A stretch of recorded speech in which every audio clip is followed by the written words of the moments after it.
Olá pessoal, esse é mais um vídeo para falar sobre psicoterapia breve.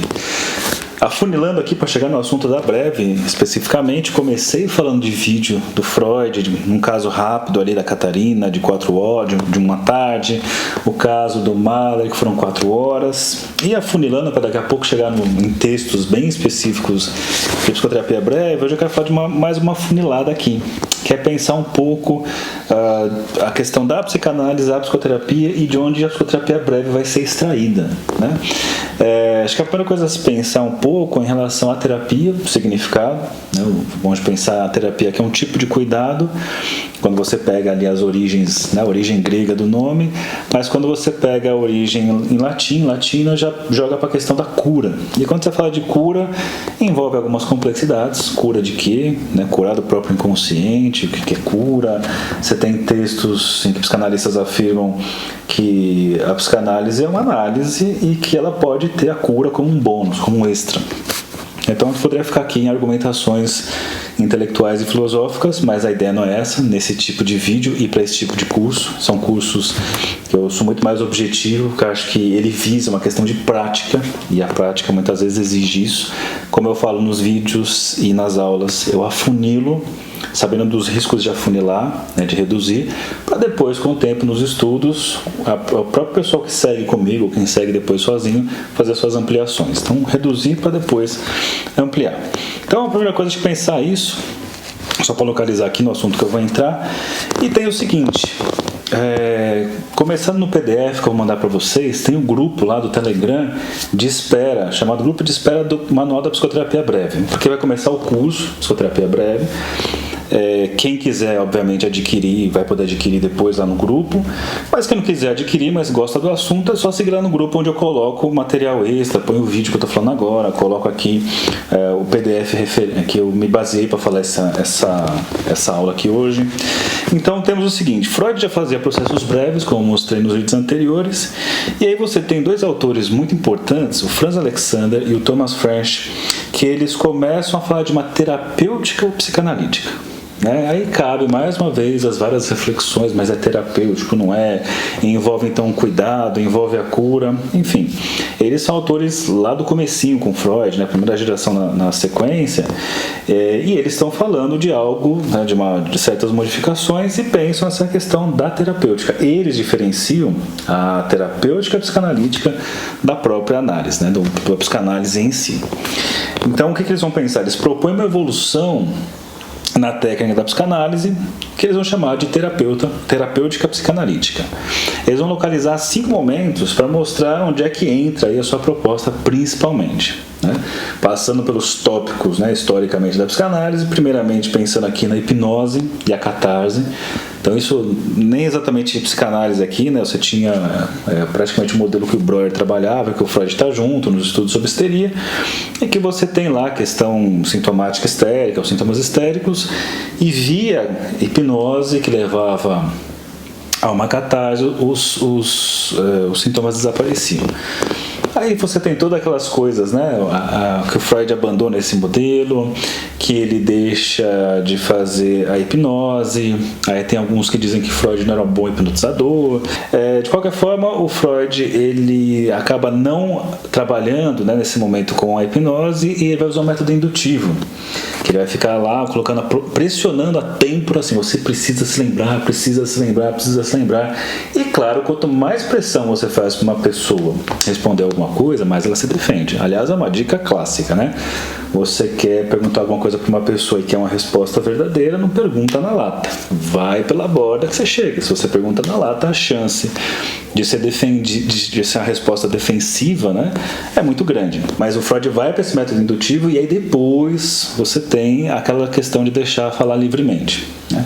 E aí você tem de fato uma paciente que diz para Freud: deixa que eu fale, para de ficar pedindo para eu me lembrar, vamos lembrando aqui à medida que for possível, falando, né? Então você tem aqui essa passagem para a associação livre. A associação livre então funciona até hoje, né? A única regra da psicanálise, a regra de ouro da psicanálise: diga tudo o que vier à cabeça sem censura. E aí você vai ter principalmente ali com Freud a partir do caso Dora, em que ele percebe o fenômeno da transferência, entende a importância da transferência.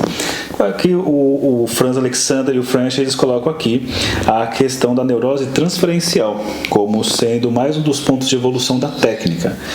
E a neurose transferencial é a base até hoje, né? A base, ainda que estou falando aqui de psicanálise, quando você pensa numa terapêutica psicanalítica, uma psicoterapia psicanalítica, e mesmo a psicoterapia breve, o fenômeno da neurose transferencial é muito importante.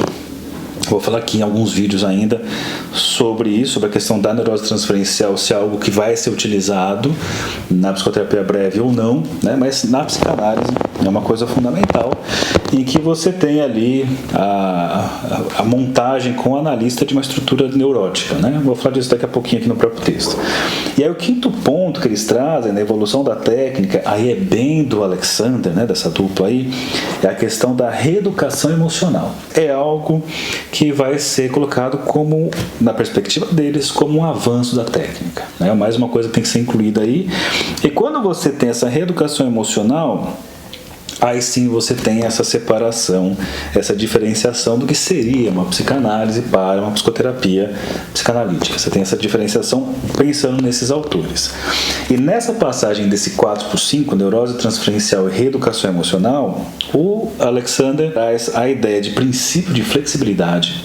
Então, tem todo um questionamento já com a postura do analista. Isso tem influência, inclusive, do Ferenczi e do Otto Rank, porque o Freud ele faz uma proposta lá para os seus discípulos escreverem sobre técnica psicanalítica a partir do referencial da segunda tópica, e aí você tem esses autores que vão propor uma questão de mudança, não só mudança, né, mas como uma inclusão da dimensão do cuidado materno, da experiência de nascimento, que é uma ideia do Rank, por exemplo, e você tem a questão de uma postura mais ativa por parte do psicanalista. Então isso já vem trazendo modificações, isso vai trazer flexibilizações por parte do analista, e enxergamos aqui esse princípio da flexibilidade que o Alexander e French vão utilizar para incluir nessa ideia de uma reeducação emocional. E um segundo ponto vai ser a questão da experiência emocional corretiva, né?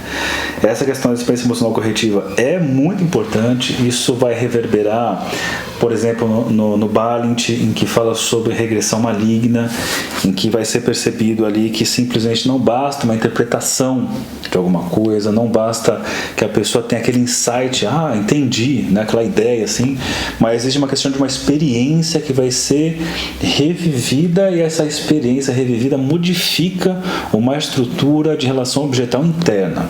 Então, é como se eu tivesse assim, não basta eu ter uma experiência traumática, por exemplo, e não basta simplesmente eu chegar no insight assim, eu compreendi, aquela coisa cognitiva, sabe? Que a ideia muda o meu comportamento. Não bastaria isso. O que acontece é necessário que tenha também, pensando, por exemplo, para André Green, que é um autor importantíssimo também, tenha não só essa questão do insight intelectual, mas afetivo também, mas mais do que isso, existe uma vivência na relação. Existe como se fosse refazer uma relação. Isso você vai encontrar muito em Winnicott, por exemplo, depois, mais para frente, né, esse autor, e outros autores que vão meio que recriar ali formas de relacionar-se que vão modificar a estrutura da relação com os objetos. Então isso é uma proposta bem interessante, bem complexa, que exige do clínico muito, que exige que o clínico saia de um lugar muito, às vezes, racional, mentalista, intelectualizado, e vá para uma experiência de outras ordens, que inclui outras questões da história. Bom, aí tem um autor que vai fazer uma crítica em cima disso, que fala assim, que a questão da psicanálise, ela acaba se aprofundando, né, no conhecimento psicanalítico, e às vezes, muitas vezes a questão intelectual acaba sendo mais sedutora para psicanalistas, e que então o aspecto terapêutico acaba sendo deixado um pouco de lado. Então esses autores, eles estão querendo resgatar essa questão dessa experiência mais terapêutica. Certos fenômenos se mantêm, fenômenos que são considerados fundamentais por esses autores. Por exemplo, a questão da regressão, como eu falei agora há pouco para vocês. Quando você pensa em regressão, a gente pode entender que nós temos todas as idades acontecendo ao mesmo tempo. Por mais que eu tenha aqui com a minha idade atual aqui, 40 e poucos anos, eu estou aqui, mas aqui também está Saulo, né? Eu aqui de 5 anos, de 3 anos, de 2 anos, de 7 anos, está tudo existindo ao mesmo tempo. Pensando que o inconsciente é atemporal, está tudo acontecendo agora. Por conta disso, a minha tendência, quando eu falo a minha, é de nós todos, é sempre que é muito fácil uma regressão. É muito fácil que outras idades em mim respondam no lugar da minha idade de 40 e poucos anos de agora. Então, olha que ideia interessante. Se esses conflitos primários não existissem, dificilmente outros conflitos neuróticos teriam se desenvolvido. E nesse texto é dito uma coisa que é interessante. Quando uma pessoa nos procura profissionalmente, já se aproxima com níveis regredidos. Pegando na citação do texto, é uma criatura que pede ajuda ou amor a papai e mamãe. É um revelar de conflitos infantis ou fixações distorcidas do processo evolutivo frente a uma pessoa supostamente adulta que pode entender e ajudar. Ou é o sofrimento negado, mas presente, que aparece como lutas e dificuldades no mundo hostil, ou somatizações diversas, ou neuroses e quadros clínicos próximos à psicose, onde se busca e se rejeita assistência onipotentemente ao mesmo tempo. Tudo isso pode estar ou acontecendo ou muito próximo de acontecer, está ali no horizonte de uma pessoa que nos procura, quando procura ajuda terapêutica. E aí você cria essa dupla situação. A pessoa quer ser ajudada e ao mesmo tempo resiste a ser ajudada. Mas o Freud já deixou claro, isso é resistência e não existe tratamento sem resistência. Por isso que, por exemplo, a gente poderia pensar que o Freud não se preocupa, não se interessa pela questão mais da hipnose, porque a hipnose eliminaria as resistências e a psicanálise precisa que a resistência esteja ali. E pensando na questão terapêutica, pensando na psicoterapia breve, as resistências também funcionam como ótimos balizadores para que a gente possa, quando eu falo a gente, né, os analistas, os terapeutas possam se guiar, se basear para fazer as intervenções necessárias. E a maior das resistências é a transferência. Transferência é muito curioso, né, porque ela é ao mesmo tempo o motor que leva a uma busca, um motor que possibilita a terapia e ao mesmo tempo ela é a resistência que não deixa a coisa acontecer. Então a pessoa, graças à transferência, está nesse estado semi-regredido e vai buscar um tipo de cuidado com o terapeuta e quando começa ali não é simplesmente rememorado, mas na verdade é reencenado com o terapeuta e é necessário fazer as interpretações. Na interpretação seria uma forma de conseguir ilustrar que isso que o paciente toma como uma situação real atual, na verdade é uma repetição. Na verdade é a repetição de um padrão com uma figura significativa da sua infância e que está se repetindo com o terapeuta. Grinson tem a seguinte definição, tem a seguinte ideia de transferência, vou ler para vocês. Transferência é ter pulsões, sentimentos, atitudes, fantasias e defesas a respeito de uma pessoa atual que não convém a essa pessoa, mas são uma repetição de reações formadas em relação a pessoas importantes da primeira infância, deslocadas inconscientemente para figuras atuais. A transferência pode ser positiva, amorosa ou negativa, agressiva. E através dela estabelece-se a possível aliança de trabalho, ou a chamada aliança terapêutica entre paciente e terapeuta. E lembra que eu falei para vocês da questão de uma neurose transferencial? É porque o terapeuta ele vira um elemento do conflito. Não é só uma questão daquela pessoa, o terapeuta não é tomado só como aquela pessoa, o profissional que eu vou até ali. Ele vira uma questão, né? Ele vira a questão. Até podemos pensar que a neurose que a pessoa tem ali, a sua neurose de vida ali, suas questões, ela é trocada ou somada a uma neurose transferencial. A questão vira o terapeuta, a questão vira o clínico na história. E do lado do terapeuta, claro que tem a questão da contratransferência, que eu não vou trabalhar aqui hoje com vocês, mas algo importantíssimo a se pensar é que é necessário, por parte do terapeuta, que sejam feitas interpretações. Quem já fez curso comigo sabe que quando você pensa em psicoterapia, você tem lá uma série de intervenções, que uma delas é a interpretação, você tem outras, confrontação, clarificação, aconselhamento, elogio, etc. A gente pode pensar no geral da psicanálise. A interpretação é a intervenção do analista. Mas quando você vai estudar as intervenções, as interpretações, você vai perceber que existem diferenças. Vai depender muito do grau de maturidade egóica do paciente, das defesas que ele apresenta, do momento do processo, tudo isso é levado em consideração.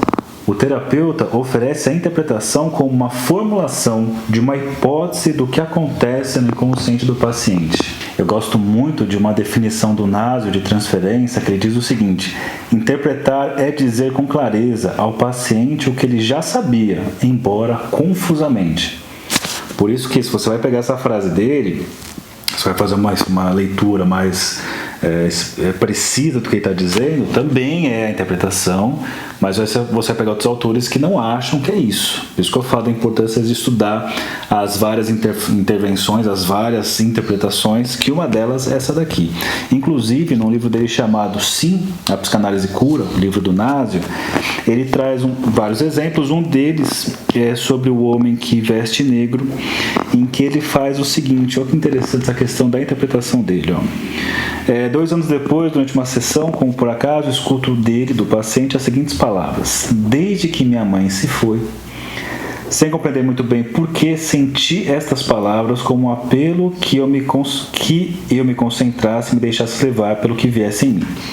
Fico cego e, como um eco dessa frase, desde que minha mãe se foi, uma série de imagens despertam em mim, o Nasio falando, despertam nele, as quais descrevo ao paciente à medida que vão surgindo. Intervenho então e minha palavra toma a forma de um relato que tem valor de interpretação. Esclareço aqui que as palavras que você lerá agora são as mesmas que comuniquei ao paciente. Consegui transcrevê-las rapidamente depois de terminada a sessão. Eu estava tão impressionado com o que acabava de viver, que assim que o paciente partiu, sentei na escrivaninha e passei para o papel as palavras que ele tinha dito. Eis o que eu disse ao homem de negro: você acabou de dizer, desde que minha mãe se foi, e ao escutá-lo apareceu-me a imagem de uma mãe que foge de casa abrindo precipitadamente o portão. O menino de 6 anos quer ir com ela. Como se soubesse que sua mãe está indo embora para sempre, o menino grita: espere por mim, mamãe. Espere, vou com você. Mas a mãe, sem se voltar, responde: não, você fica. Você não pode vir comigo. Apesar das súplicas do menino, a mãe parte e o menino corre atrás dela. A mãe corre e ele corre atrás. Ela corre e ele a segue, incansável, correndo sempre, seguindo seus passos. E assim mãe e filho seguem, um atrás do outro, sem se juntarem jamais. E é assim há anos e anos, numa perseguição sem descanso, até o dia em que o menino vê a silhueta da mãe se afastar, se diluir no horizonte. Esgotado, o menino para de correr e finalmente renuncia a alcançar a mãe. Já sem forças, senta-se à beira do caminho e recupera o fôlego, e de repente, observando suas mãos, suas pernas, descobre que não é mais um menino, que cresceu, que se transformou num homem, que também amadureceu interiormente, pois já não vibra nem sonha com um menino pequeno. Isso aqui, inclusive, me lembra muito a Terceira Margem do Rio, né? É muito legal essa intervenção que ele faz aqui, que ele fala, é uma intervenção que tem o valor de uma interpretação, e a interpretação é justamente aquilo que vai possibilitar que a questão da transferência como resistência não funcione como uma resistência que impeça o andamento do processo. Em torno da questão da elaboração, muitas coisas são pensadas, são objetadas, são questionadas, porque pode criar uma situação, muitas vezes, de uma interpretação puramente racional, que a coisa pode ficar muito na fantasia do terapeuta. O Freud ele tem um texto muito interessante sobre isso, sobre construções e análise, que ele fala: se a interpretação for incorreta, ela não vai perdurar. Então a interpretação ela vai levar a uma elaboração. Então você tem a questão da transferência, a transferência que vai exigir a questão da interpretação, e a interpretação leva a uma elaboração, e essa elaboração não necessariamente é uma coisa de bate-pronto, é um processo psicodinâmico, e que é fundamental para que possa sair desse lugar de sofrimento, para que talvez seja essa a cura. Claro, sem se curar demais. E até que ponto se curar então? Eu vou usar para responder essa pergunta alguém inusitado, o Lacan. Talvez não seria a primeira opção quando alguém pensa em não se curar demais, já corre para Anísio da Silveira, mas tem uma situação. O Lacan, em 24 de novembro de 1975, na Universidade de Yale, afirmou sobre o final da análise, em que ele disse o seguinte: uma análise não deve ser forçada até muito longe. quando analisando, pensa que está feliz da vida, é o bastante. O que vocês acham disso? Bom, a psicoterapia breve, pensando nos objetivos limitados, casa muito bem com essa ideia que o Lacan apresenta aqui. É claro que o Lacan é provocador, ele está falando num contexto específico, mas acho que cabe aqui algumas reflexões sobre isso. Mais uma vez, se você tem interesse nesse tipo de assunto, você pode entrar lá no grupo do Telegram de espera do curso que vai ser lançado, Manual da Psicoterapia Breve. Aliás, já está prontinho aí, e quem está lá no grupo vai ter um desconto especial. O curso vai ser lançado nas redes sociais normalmente, mas quem está dentro do grupo Telegram tem um desconto especial. Então, se você tem interesse, você tem o link na descrição aqui, ou você pode entrar em contato no WhatsApp, esse que vai aparecer na tela, e aí você tem um link lá que você clica na mensagem automática, você entra e você participa lá, você acessa o PDF, o material que eu falei aqui. Se você só quer isso, não tem problema, você participa lá, curte o que tem de material. Se você quer aprofundar, quer estudar psicoterapia breve comigo, você pode adquirir o curso com descontos. Então aproveite se tem interesse. Bons estudos e até uma próxima.